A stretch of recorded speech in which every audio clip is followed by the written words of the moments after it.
Hello hi. ഇന്ന് പുതിയ വീഡിയോയിലേക്ക് എല്ലാവർക്കും സ്വാഗതം. ഇത് നെയ്പത്തിരി, നമ്മളെ കണ്ണൂരൊക്കെ ഉണ്ടായിരുന്ന നെയ്പത്തിരി ആണ് ഉണ്ടാക്കുന്നത്. പക്ഷേ ഇത് കുറച്ച് വെറൈറ്റി ആയിട്ട് ഉണ്ടാക്കുന്നുണ്ട്. കാരണം ഇതിൽ തേങ്ങയും ചെറിയ ഉള്ളിയും ചതുക്കിയിടുന്നില്ല. ഇതിൽ ഇടുന്നത് സാദാ ജീരകം. ഇത് സാദാ ജീരകമാണ്. പെരുംജീരകം ഇടും, പക്ഷേ ഞാൻ സാദാ ജീരകം. പിന്നെ ഇത് കറുത്ത എള്ള് കലത്തിയിൽ, മറ്റേത് കരിഞ്ചീരക. ഇത് മൂന്നാമത്തേത് കരിഞ്ചീരക, കലൊയിഞ്ചി എന്ന് പറയും. ഈ മൂന്ന് ഐറ്റംസ് ഇട്ടിട്ട് ആണ് ഇത് കുഴക്കുന്നത്. ഇത് അരി ഉപയോഗിച്ച സാധാരണ പച്ചരി കഴുകി ഉണക്കി പൊടിച്ചതാണ്.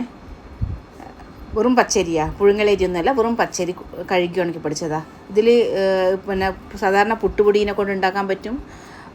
ഇത് പച്ചരീനെ കൊണ്ടും കുഴപ്പമില്ല, ഉണ്ടാക്കാൻ പറ്റും. ആദ്യം നമ്മൾ പിന്നെ ഇത് ഒരു കപ്പ് വെള്ളം എടുത്തത്. അതിനകത്ത് ഉപ്പിട്ട്, അതിനകത്ത് പിന്നെ കുറച്ച് ഉപ്പ്, പാകത്തിനുള്ള ടേസ്റ്റിനുള്ള ഉപ്പ്, പിന്നെ കുറച്ച് അത് നെയ്യ് ഒഴിക്കുന്നുണ്ട്. കാരണം വെച്ചാൽ ഇത് കുഴക്കുമ്പോൾ ഒരു സോഫ്റ്റ് കിട്ടാൻ വേണ്ടിയിട്ട്. പിന്നെ ഇത് തിളച്ച് കഴിഞ്ഞിട്ടാകുമ്പോൾ പൊടി ഇട്ടിട്ട് ഒന്ന് ഇളക്കിയിട്ട് ഒന്ന് തണിയുന്ന വരെ വെക്കണം. നന്നായിട്ട് അപ്പാടും ചൂടോടുകൂടി ഇളക്കണം, അല്ലേ ഒരു സൈഡ് കട്ട കെട്ടിപ്പോവും.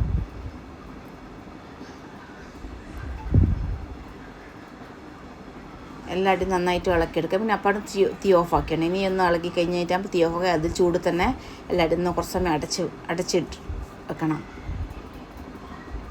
അവിയിലെല്ലാവരും ഒരുപോലെ ശരിയായിക്കോളും.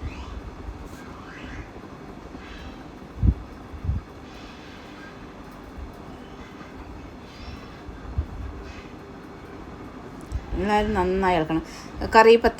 കറിവേപ്പില വേണമെങ്കിൽ ചെറുതായിട്ട് മുറിച്ചിടുക, അതൊരു സ്മെല്ലാണ്, നല്ല ടേസ്റ്റാണ്. പക്ഷെ ഞാനിപ്പോൾ ഈ 3 ഐറ്റംസ് മാത്രമാണ് ഇട്ടിട്ടുള്ളത്. ഇതുപോലെ ചെറിയ ചെറിയ ഉരുളകളാക്കി വെക്കുക.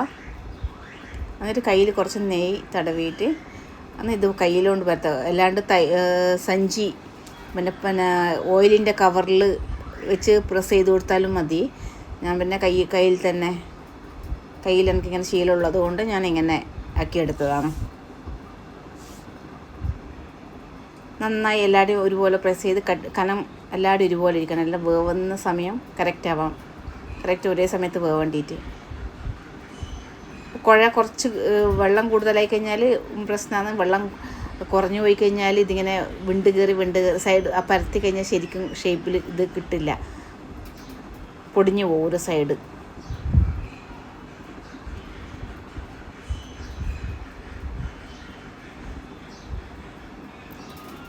ഇത്ര പാടൊന്നുമില്ല. നമ്മൾ എണ്ണയുടെ കവറിൽ വെച്ചിട്ട് ഒന്ന് പ്രസ് ചെയ്ത്, നല്ലൊരു പ്ലാസ്റ്റിക് തൈലിയിൽ വെച്ചിട്ട് ഒന്ന് പ്രസ് ചെയ്ത് കൊടുത്താൽ മാത്രം മതി.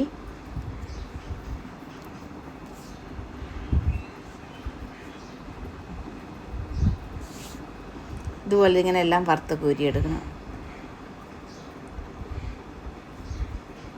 2 സൈഡും തിരിച്ചിട്ട് കൊടുക്കണം. വെറുതെ തിന്നാനും ടേസ്റ്റാണ്. വെറുതെ കറി കൂട്ടാതെ കഴിക്കുവാണെങ്കിൽ ഇതിനകത്ത് കുറച്ച് തേങ്ങയും പെരുംജീരകവും ചെറിയ ഉള്ളിയും കൂടെ ചതുക്കിയിട്ട് കഴിഞ്ഞാൽ വെറുതെ ഈവനിങ് സ്നാക്സിന് വെറുതെ കഴിക്കുക, കറിയില്ലാതെ. ഇപ്പം ചിക്കൻ കറീൻ്റെ കൂടി ആയതുകൊണ്ട് ഞാൻ പിന്നെ തേങ്ങ ഇതൊന്നും ഇട്ടിട്ടില്ല. ഇതിങ്ങനെയും കഴിക്കാം, നല്ല ടേസ്റ്റാണ്. ഇത് നല്ല സോഫ്റ്റുമാണ്, നല്ല സോഫ്റ്റാണ്. കൈ കൊണ്ട് ഇങ്ങനെ പൊടിഞ്ഞ് ഇടും, നല്ല സോഫ്റ്റ്. എല്ലാവരും ഒന്ന് ഉണ്ടാക്കി നോക്കുക.